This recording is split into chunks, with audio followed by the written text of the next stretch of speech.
Combien de temps ça dure une guerre? 3 mois, 3 ans, peut-être plus, peut-être moins. C'est la question qui se pose en Ukraine et que nous devons nous poser aujourd'hui avec les Ukrainiens. 3 mois, 3 ans, plus que 3 semaines, en tout cas 3 semaines et demie pour être précis depuis les premières frappes, 3 semaines et demie qui semblent une éternité. On avait d'abord espéré que les combats se limiteraient à l'est du pays et la province du Donbass. On a vite compris que c'était tout le littoral de la mer d'Azov qui était visé, puis les grandes villes, Kherson et Odessa au sud, Kharkiv au nord, et puis finalement le siège de Kiev, la capitale du pays. Après 3 semaines et demie de combat, certaines villes sont tombées, d'autres pas. Les Ukrainiens résistent. Ce lundi matin, la ville de Mariupol a ainsi refusé de capituler, répondant par la négative à un ultimatum posé par l'armée russe. Si vous vous rendez, nous ouvrirons 2 corridors humanitaires.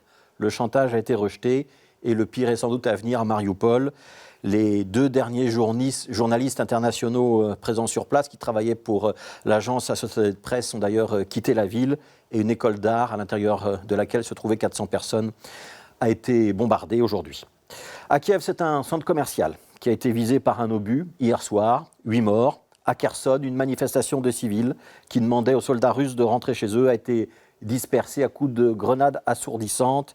Il y a eu là au moins 4 blessés, mais certains affirment que les soldats russes ont même tiré sur la foule, information qui n'est pas confirmée. Dans cette ville de Kherson, il faut souligner, les habitants ont le courage de manifester tous les jours contre l'occupant russe.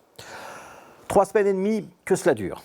On a bien compris que le conflit s'enlisait, que pour en sortir, l'armée russe avait maintenant la tentation d'utiliser des armes de destruction de plus en plus massives, avec des civils tués pour l'exemple, des quartiers, voire des villes rayées de la carte. Il faut soumettre les populations ukrainiennes car tout retour en arrière serait désormais une défaite. Les fameux missiles hypersoniques ne sont pas seulement une percée technologique, c'est surtout une percée meurtrière.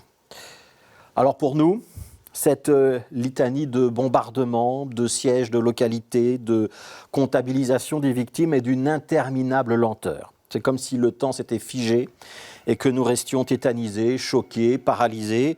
Et pour ceux qui sont sous les bombes, c'est un temps qui ne compte plus, qui est purement et simplement arrêté. Ce sont des vies, des destins, des existences qu'on vole, entre parenthèses pour le moment, mais qui peuvent partir à tout moment. Alors ce jeudi, Bruxelles, notre ville, accueillera un sommet européen et un sommet de l'OTAN. On sera le 24 mars, un mois, jour pour jour, après les premières frappes. Et on espère que ce repère temporel pourra encore avoir du sens.